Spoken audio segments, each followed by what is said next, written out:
دسته مسیح سرتابه مسیح قوات بتاده مسیح برکات بتاده مسیح قال لك حشتا که خود مسیح ما را کار که اره یکیل و داره تعلیق کریات خواستم جواره هوا دم تخوازم بر سبوی بدن لأما ما تشتاق جيف عم ناكر لأنه كردة وبدينة عربة قرتي ولغات عربي نصاني يعني أف مشكلة يعني تبا وريا خوب خداي كديكيا كردي فعم ناكشتا بيفوي بعربي دوكا كشبوين باقل ببن تبيش ركعات الميديكا بعربي لا بكردي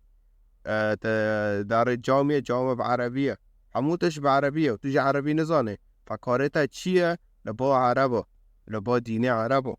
چیا ذكري أنا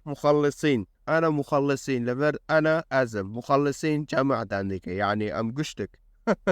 أنا مخلصين الله الأحد كيه يعني دبي خدايك أم ناس ناكن أفتشي تريكي نزاني تشاوى تريكي رداري دبي تزاني بكيه الله الأحد ولن أكون مسلم لله تشاوى يعني تبجاز نا مسلمان بمج خديرو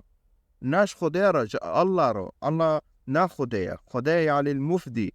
مفتي كيه مسيحة وي خوش برتا وفداء دول صار صليبي صار خوشي إن لم أكن مؤمن بعيسى ابن مريم رسول الله إلى بني إسرائيل أره مسيحات إسرائيل وبتلاميذ خارج يقول ده أوداد ده إنجيل مرقس ده صحته اللي ده بهرنا علامة قشتي ومزجنيمة بالوكن قالوا علامة قشتي كي إنجيل لما تجي بالوكن أره بس هذا بس از نزانم حتی کنگی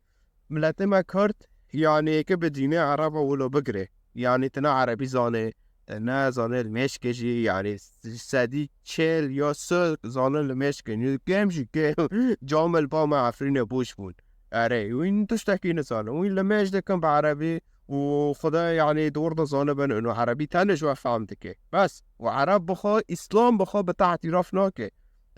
لقوري سورة التوبة بستونها تبزوره شركر المسلمان جبو چه جبو دولت بتادن نا جبو تو خزمجی بالباوی خد بعربي دم خادم خدامه اوكي مؤنث مذكر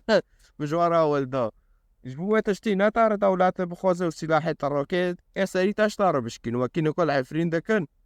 فتشكي صاحي ببن وببينن بواچه دكن وبوا اعتراف ناكن وتشتكي نادن و بس زور سپاس